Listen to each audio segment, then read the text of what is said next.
He's here South African, I'm asking. Which is not. Yeah, okay. So I can't. Are you a South African? I'm asking. ID. South African ID. If you are going to Krisani Barakwat, South African ID. Identify yourself or you're not going in. Welcome to Healthbeat, where we take the pulse of South Africa's healthcare system. I'm Mia Malan. Over the past year, tensions have flared at government clinics like this one in Hillbrow, where protesters have tried to block foreigners from getting treated.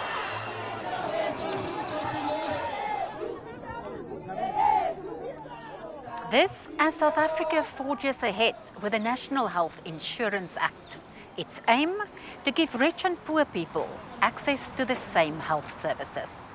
But the NHI Act says undocumented migrants and refugees can only receive emergency care and treatment for what are called notifiable diseases.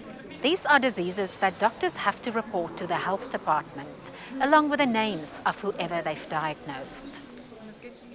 HIV isn't a notifiable disease, so the NHI won't give foreigners free HIV treatment. That's a problem in a country where 400 people are still infected with HIV every day, says Health Minister Aaron Motsoaledi. Look, Mia, I know that HIV is not notifiable, but it falls within the definition of notifiable disease. It's not notifiable because South Africans refused. Do you understand what I mean? A notifiable disease has got a definition. It's a disease which perhaps has been there for a long time and suddenly changes form. It moves very fast. A disease that is likely to cross borders. If it was officially notifiable, I think we'll have gone a long way because we'll have known who is where, if you understand what I mean. Because notifiability for a disease is to make the health system know who is where and who is infected. So if you can't make HIV a notifiable disease, would you consider an amendment to the Act, if that is what it takes to make it? Yes, if that's what it takes, definitely. Definitely. I don't think I'll have the power to make it notifiable. It's just a desire. To control the HIV epidemic, South Africa's public health system has long provided antiretroviral treatment to undocumented migrants, asylum seekers and refugees. Groups blocking foreigners from clinics are fueling fear and confusion, but activists are pushing back. Bongani Khatebe grew up in Katlehong on the East Rand, scarred by political violence from the 1990s. In September 2019, many foreigners fled Katlehong because of xenophobic violence, but it's also a place where locals and migrants live side by side in peace. I'm a Muslim. Where I pray, we have different kinds of people, Malawi, Zimbabwe, Ghana, and so on. So I've received a complaint from one of my brothers. He said, you know what, I'm having a challenge with my brother-in-law. The guy has been denied access in Koba Clinic to get his ARVs. I said, yeah? Really? Why? He said, this whole operation to do. Then this guy is going to die. He's almost 3 weeks now. He's not taking medication. I said, why you didn't tell me? Because I'm working with that. Bongani works for the Treatment Action Campaign. He talks to people about HIV medicine, helps them test, and makes sure they stay on treatment. What was happening is that most clinics, even way before, if you don't have your ID or passport, they will deny access for you, even way before. So as TAC is part of our job also, to advocate for those particular patients in our community. He's baffled that the same neighbors renting rooms to migrants and shopping in their stores would stand outside clinics to bar them from medical care. So I also went back to the treatment navigator and explained the situation. He said, I'm so scared. I want to do it, but I'm scared because I'm also staying in the township. I'm scared that they might come and burn my house and do something else. And it's not just those without South African ID documents. Lucia got her permanent residency papers in 1996. They gave me a date to go for a checkup. I showed them my ID, and then they said I'm a foreigner. She has diabetes and high blood pressure, but was barred from getting her regular checkup. It's worrying me because I'm dependent on that medication. If I don't drink the medication, that means I'm dying. I'm going to leave my kids. To the west of Joburg, Robert, who's been on HIV treatment for 8 years, went for a routine blood test in July to see if the virus was under control. I have to take time off from work to go and get my meds. I have to wake up early in the morning, maybe past 5, to go and stand in a queue. And then you find the Operation Dodula people there. I was supposed to get medicine for 3 months on that day, so I didn't get it. Robert is now doing something risky, rationing his last bottle of ARV pills. I've got enough for maybe 1 month, so I'm going to have to skip days. If I drink them today, tomorrow I don't have any. For Bongani and the TAC, anti-migrant groups are undoing years of progress, threatening not just individuals, but South Africa's entire HIV program. There in Penduga Clinic, the treatment navigator, he was intimidated. There's a foreigner from Zimbabwe. He's moving back to Cape Town. He only wanted me to write a transfer letter, but these people, they almost bite me. South Africans themselves, they're also affected by this because we have South Africans who don't have IDs. It brings tears to the eyes to hear such things that are happening. I urge also, and I plead with the department to do something about this. Coming up, how the NHI Act must change. If we start distinguishing in who we are treating between South Africans or refugees versus asylum seekers and undocumented people, our HIV epidemic is going to grow.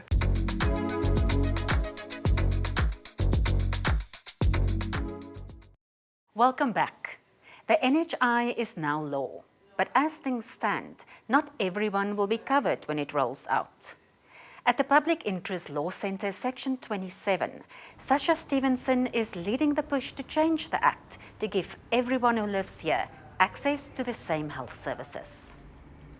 Sasha, thanks for your time today. Why should foreigners get free access to public health care in our country if we pay for those services with our tax money? So there are both legal and public health reasons why the health system doesn't distinguish between migrants and South Africans to a large extent. The National Health Act says that everyone is entitled to primary healthcare services, which is generally services at clinics. Everyone who is not on a medical aid is entitled to receive those services for free. So that's the first thing, everyone regardless of whether you're South African or not. When it comes to hospital services, South Africans and refugees, asylum seekers, and undocumented people from SADC states are entitled to be means tested to determine the extent of subsidization at hospitals, so to get those services.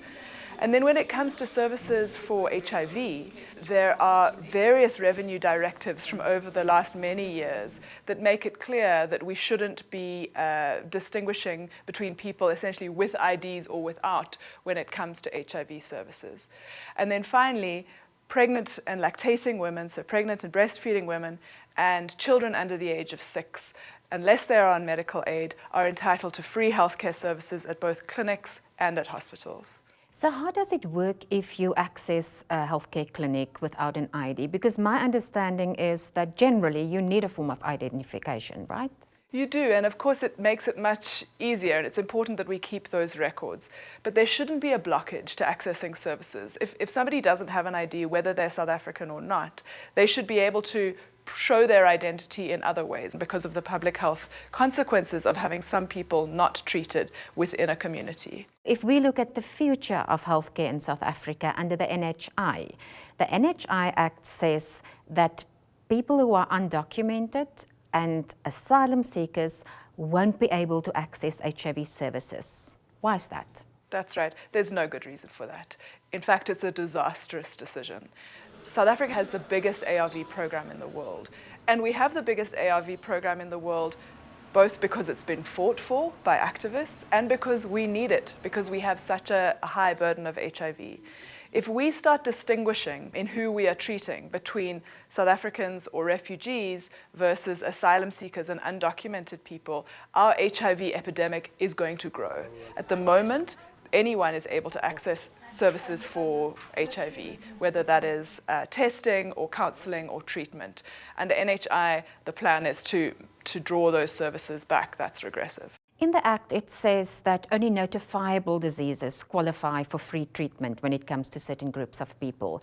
Now, why is HIV then not a notifiable disease? We know in South Africa, HIV has always been a stigmatized condition, and there's concerns about creating further stigma through notification.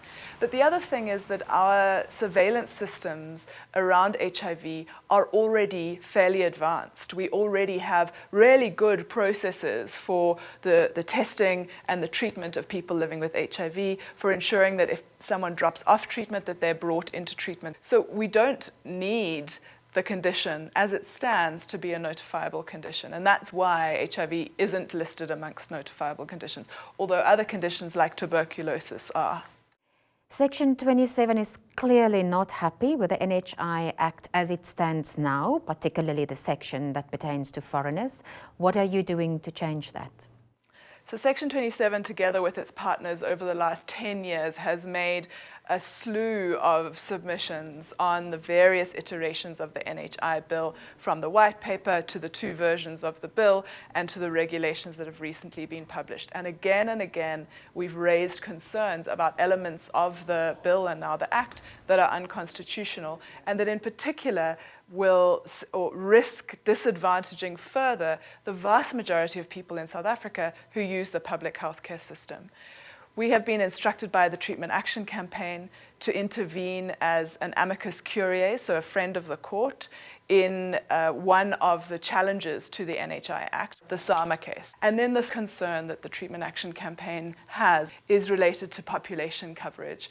You know, NHI is supposed to be a universal health coverage system, and yet it directly excludes a population that's currently included in access to healthcare services. Sasha Stevenson, thanks very much for your time today. Thank you. After the break, we travel to the border town of Musina to find out how foreigners are getting healthcare.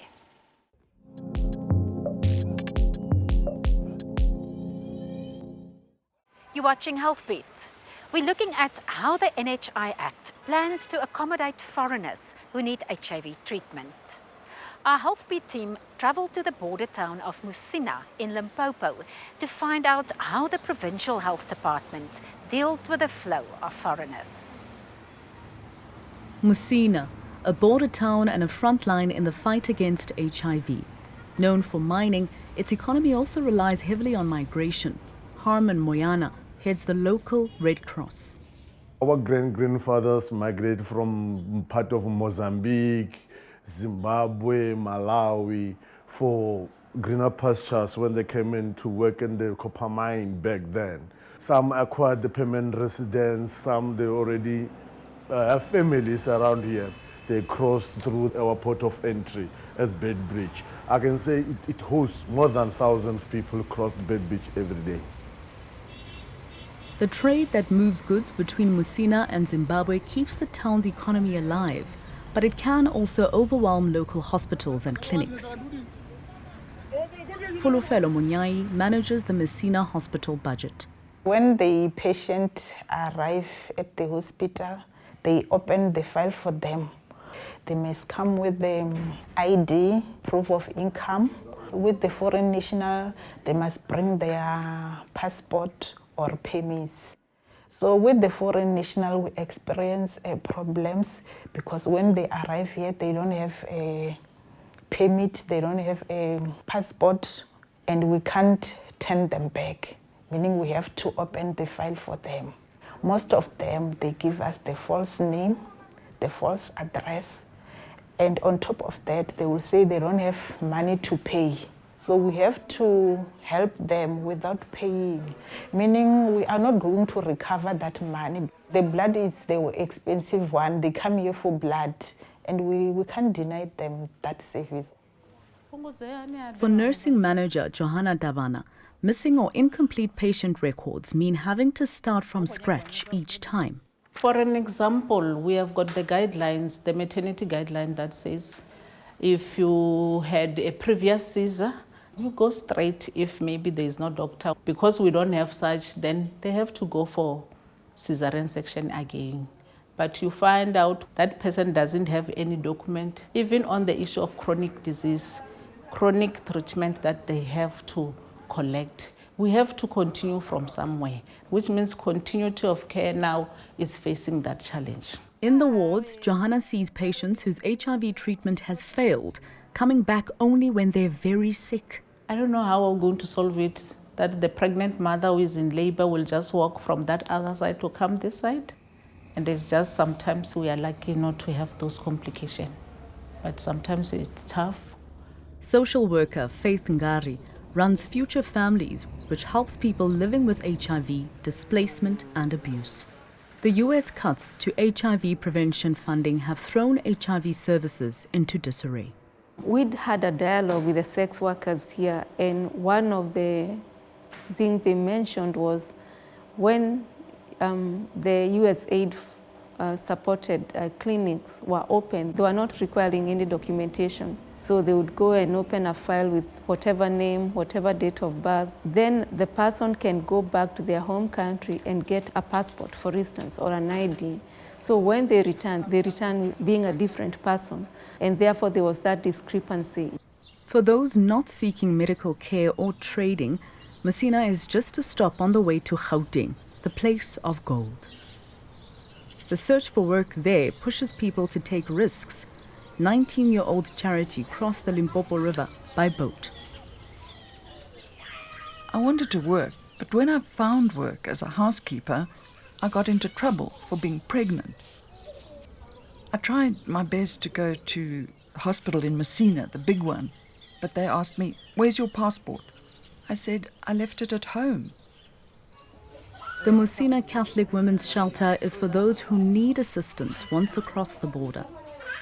This shelter started in 2008 as a response to an influx of people from Zimbabwe during heightened political and social tension in Zimbabwe.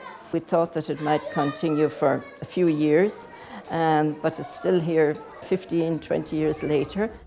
The clinic are very good when it comes to maternity cases and with children. Where we have a problem is the issue of HIV, because many people come here and they're HIV positive, and they come with a limited supply of medication. When that medication expires, when they go to the clinic say, "No, we cannot help you because you don't have a transfer letter." There was a mobile clinic run by WITS, but due to the American situation and the withdrawal of funding, that is no longer there. Drawing on its experience in Musina, where personal papers are a problem, the Red Cross created an app to store digital copies. Before you travel, you can make all the little copies of the documentation that you want to travel with so that you can save them a digital vault. Some person become disappeared or get arrested, you can note name of his or her name, or area where the incident occurred, and also it will be easier for the families to be informed of the authorities. I was looking at both countries and how they can share the burden. Maybe Zimbabwe can come up with a way of ensuring that perhaps when persons are migrating, they have enough medication, and especially those receiving HIV treatment, they have enough. We have a lot of cross-border traders, and it's a benefit for us, allow people to move safely, orderly, and regularly. Regularly meaning that they have form of documentation, so that we say, if we are catering for Zimbabwean, we know we are catering for X number of Zimbabwean who have crossed into South Africa. So some form of cross-border collaboration, it has to start somewhere. Maybe here in Musina, you never know.